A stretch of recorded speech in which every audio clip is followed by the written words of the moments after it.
दिसंबर का महीना, पहाड़ों से उतरकर आने वाली ठंडी हवा पूरे गांव को कंपा रही थी। रात के 9 बज चुके थे, मगर गांव अभी भी आधा जागा हुआ था। किसी झोपड़ी में लकड़ी जलने की आवाज, कहीं बर्तन बजने की धीमी ध्वनि, कहीं खेत की तरफ जाती गायों की घंटियां।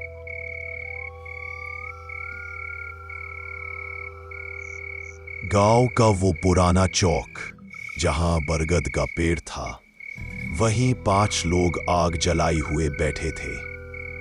राम खेलावन लगभग 78 साल के बिशुन 70, तेजस्वी स्वभाव का चोटेलाल 35 और 2 युवा गुड्डू व मन्नू बस 20 से 22 साल के। सभी के हाथ लाल पड़ चुके थे आग सेंकते सेंकते।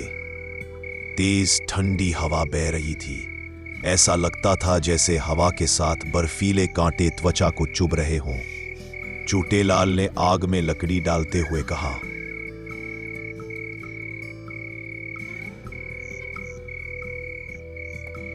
बाबा, इस साल की ठंड सही में जान ले रही है। हाथ पांव सुन्न हो गए हैं। अरे छोरा, ये ठंड तो अभी शुरू हुई है। जनवरी में तो असली ठिठुरन दिखेगी।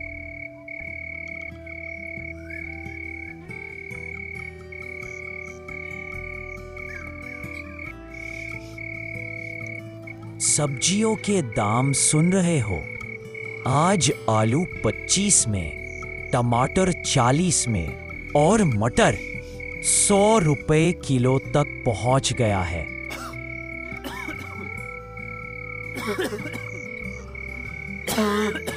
हम लोग तो बस ठंड झेल ही रहे हैं। रजाई भी सालों पुरानी, उसमें भी सिली सिलाई खुल रही है। मम्मी बोली थोड़ा और ठंड बढ़े तो घर बंद कर देंगे।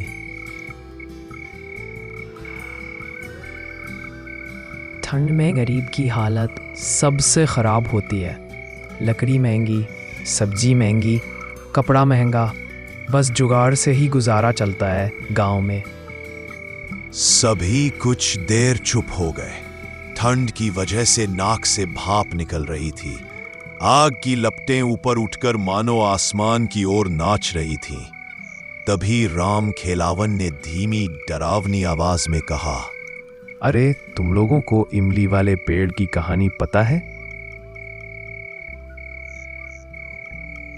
लो, भूत प्रेत की बात शुरू हो गई बाबा। तू हंस ले बेटा, पर उस पेड़ पर कुछ है। मैंने अपनी आंखों से देखा है। रात में सफेद कपड़े में लिपटा एक साया पेड़ की मोटी डाल से झूलता हुआ। हवा अचानक तेज चलने लगी। पेड़ के पत्ते सरसराने लगे। सभी ने आग के पास अपना शरीर और सटाया। बाबा, ये बात पूरा गांव बोलता है। क्या सही में वहां कोई आत्मा है? हाँ, और वो रात में अकेले घूमने वालों को बुलाती है। पहले धीरे, फिर तेज। कभी कभी तो पेड़ की डाल खुद हिलने लगती है, जैसे कोई उस पर बैठा हो। हमारे ज़माने में भी उस पेड़ के पास एक लड़की मरी थी। पूरा इलाका उसी की छाया में है। हवा अचानक तेज चलने लगी। पेड़ के पत्ते सरसराने लगे।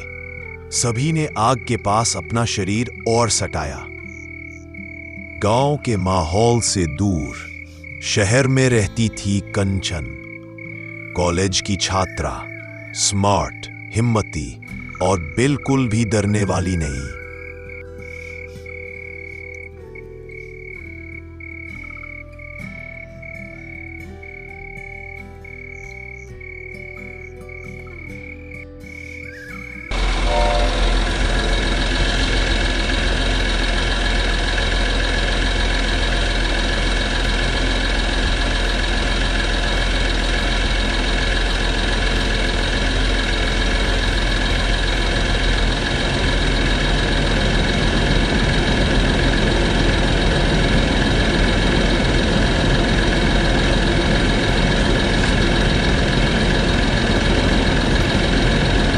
छुट्टियां पड़ी तो उसने सोचा कि दादा दादी से मिलने गांव चली जाए।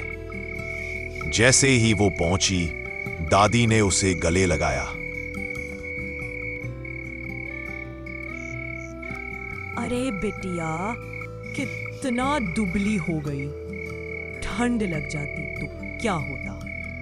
चलो अंदर रजाई में बैठो। गांव की मिट्टी की खुशबू, गाना गाती हवा, खेतों की हरियाली, कंचन को सब अच्छा लगता था।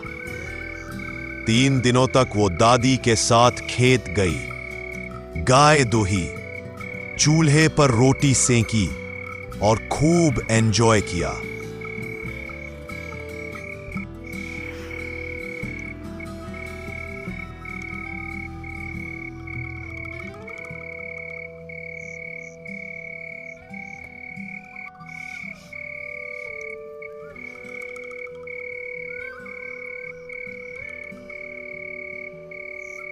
अंचन, पास वाले गांव में एक शादी है, हम सब जाएंगे। तू भी चलना है?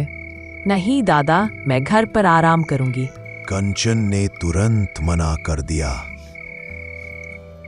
बिटिया ध्यान से सुन, शाम और रात में बाहर मत निकलना। और सबसे जरूरी बात, इमली के पेड़ के पास बिल्कुल मत जाना।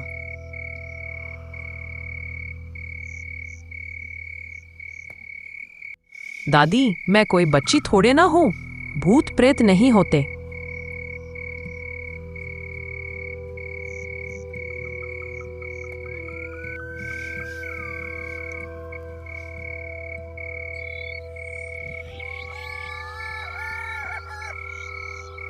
शाम ढल रही थी, ठंड बढ़ने लगी थी।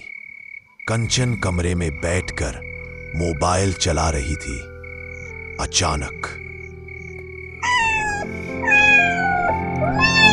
बाहर किसी बिल्ली की चीख जैसी आवाज आई। कंचन खिड़की की ओर गई और बाहर झांका। एक काली बिल्ली दीवार पर बैठी थी, उसकी आंखें चमक रही थीं और जैसे ही कंचन ने उसे देखा, वो बिल्ली डरकर एकदम भाग गई।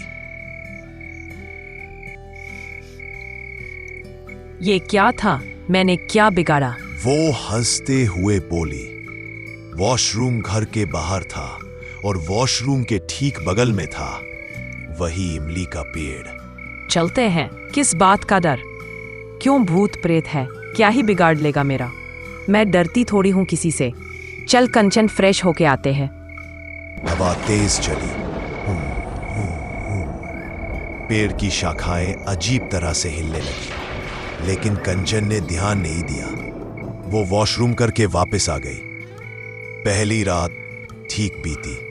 अगली सुबह दादा दादी और बाकी लोग वापस आए। सारा घर चहल पहल से भर गया। दादी ने कंचन को चिढ़ाया। अकेली नहीं डर गई थी ना? दादी, मैं डरती नहीं हूँ, आप लोग ही डर जाते हो। शाम को सबने खाना खाया, कहानी सुनाई, हंसी मजाक किया। धीरे धीरे पूरा घर सो गया।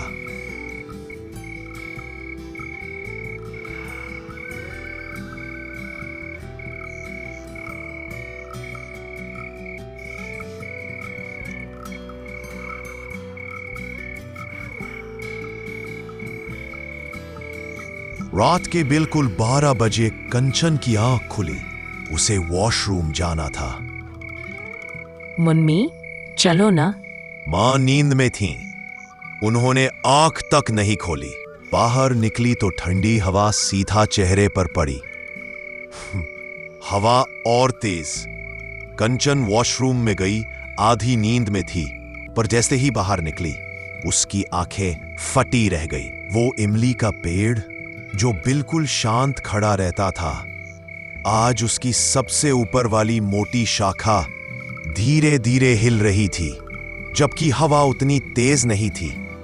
कंचन कुछ कह पाती उससे पहले एक सफेद परछाई उस डाल पर लटकती हुई दिखी। लंबे खुले बाल, चेहरा काला जैसे राख, आंखें लाल, कपड़े सफेद, हवा में लहराते हुए वो साया धीरे धीरे घूमकर कंचन की ओर देखने लगा। कंचन के पैरों में जैसे जान ही नहीं रही। वह वही जम गई, सांस अटक गई, दिल की धड़कनें कानों में सुनाई दे रही थी। ओ, तुमने कहा था ना, आओ सामने आओ, देखते हैं क्या कर लेते हो।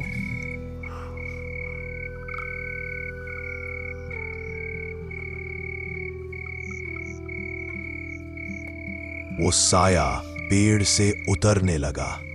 उसके पैर जमीन को छू भी नहीं रहे थे, सीधा कंचन के सामने।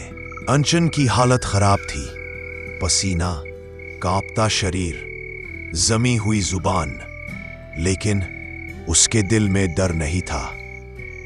वो धीरे से मन ही मन बोली, आ जाओ, देखते हैं क्या ही कर लेगी, हनुमान चालीसा पढ़ूं क्या।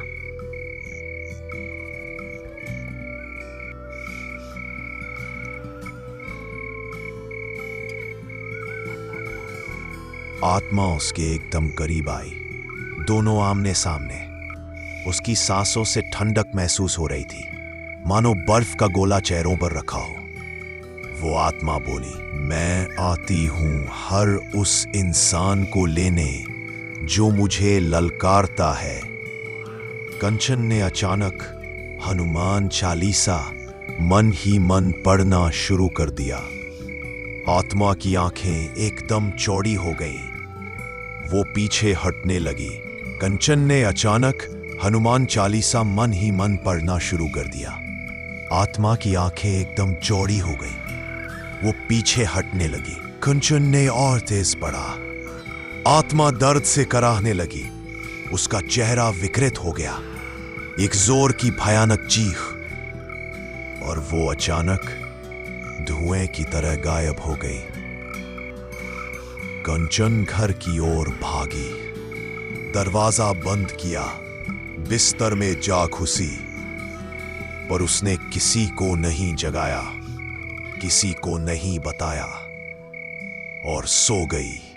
सीन, अगली सुबह घर में सब कुछ सामान्य था। कंचन शहर वापस जाने की तैयारी कर रही थी, लेकिन एक बात हमेशा के लिए उसके मन में घर गई। इमली का पेड़ सच में किसी से भरा है, और वो आत्मा उससे डरी नहीं है, बल्कि किसी वजह से उससे जुड़ गई है। हरिराम ने बाहर झांका। कोहरे के पार उसे लगा जैसे कोई औरत सफेद साड़ी में कुएं की तरफ जा रही हो। उसने पल भर को आंखें मली, लेकिन वहां कुछ नहीं था। राम खिलावन ने मुस्कुराकर कहा, चलो बेटा, रात गहरी हो गई, आज चाय की आखिरी प्याली थी, अब सब अपने घर चले जाओ, क्योंकि जब हवा इतनी ठंडी होती है तो जिंदा और मरे हुए के बीच फर्क मिट जाता है।